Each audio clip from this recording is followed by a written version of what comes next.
Today in Irvine, California, an arrest in a fatal hit-and-run, a city hall debate over fees and parking, national team soccer updates from right here at Great Park, high school softball standouts, and yes, a reality show taking over the big screen for one night.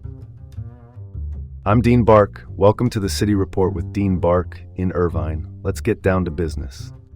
Let's open with the big one. A Lake Forest man was arrested following a fatal hit-and-run in Irvine. That's the headline. Police say 25-year-old Felix Murillo, a Lake Forest resident, was taken into custody on June 12th on suspicion of felony hit-and-run connected to a crash 2 days earlier, June 10th, at Alton Parkway and Irvine Center Drive. The victim was 63-year-old Stephen Craig Cox, a Las Vegas resident, who was struck while using a marked crosswalk and later died from his injuries. Investigators credit a community tip for breaking the case. A caller reported a damaged vehicle matching the description police had shared. According to Irvine police, the suspect vehicle was a black Ford SUV found with front-end damage near a highway. Time to dig into the details. Hit-and-run cases are notoriously tough. Evidence can be scarce, witness accounts fragmented, and critical time is often lost while a suspect tries to hide the car.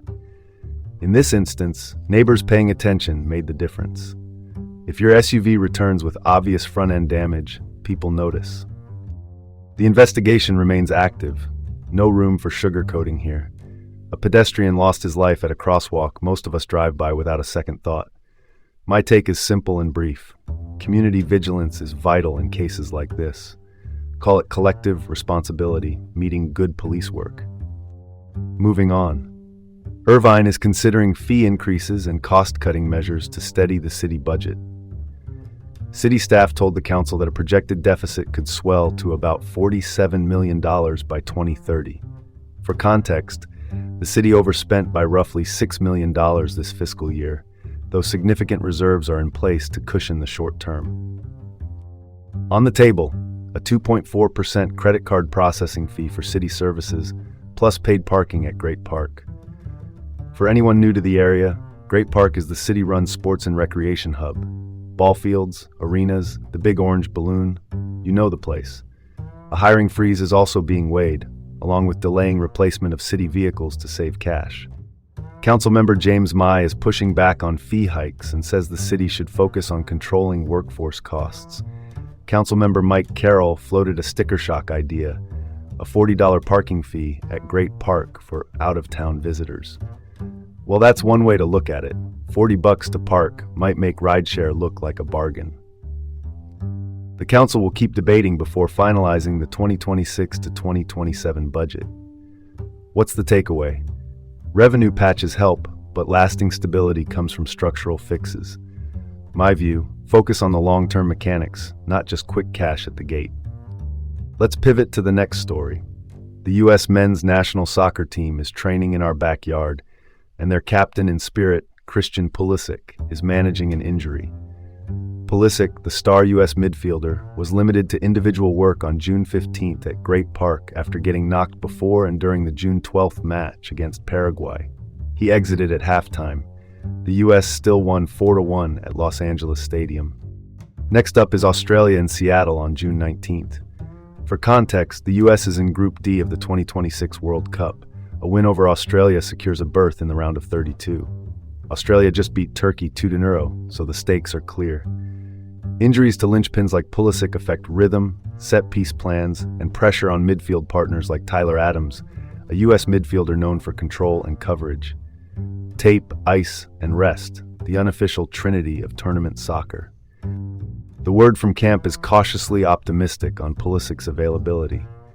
My short take: his health could be the difference between cruising and grinding.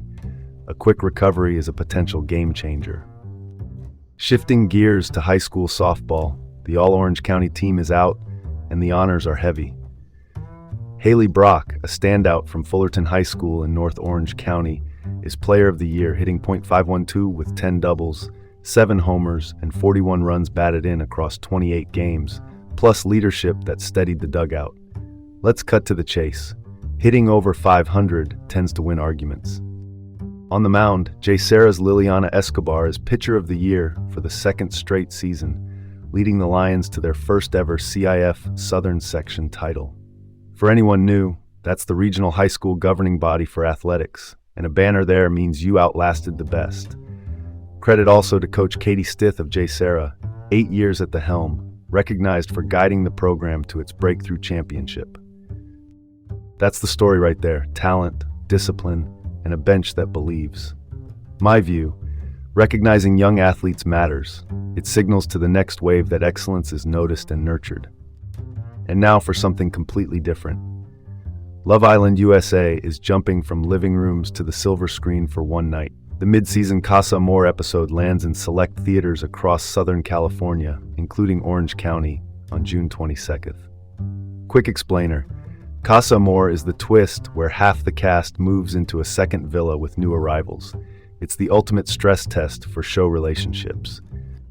The series streams on Peacock and has already spawned bar and restaurant watch parties around here. Some even went viral, drawing nods from the show's narrator. This theater screening is a first for the US version, and it taps a growing appetite for shared viewing. Finally, a movie where the plot twist is sunscreen with SPF 50. My 2 cents. Taking a TV phenomenon to theaters is a clever way to engage fans and give local venues a boost. And that's all the news that fits from the City Report with Dean Bark in Irvine. Have a great day, and see you tomorrow.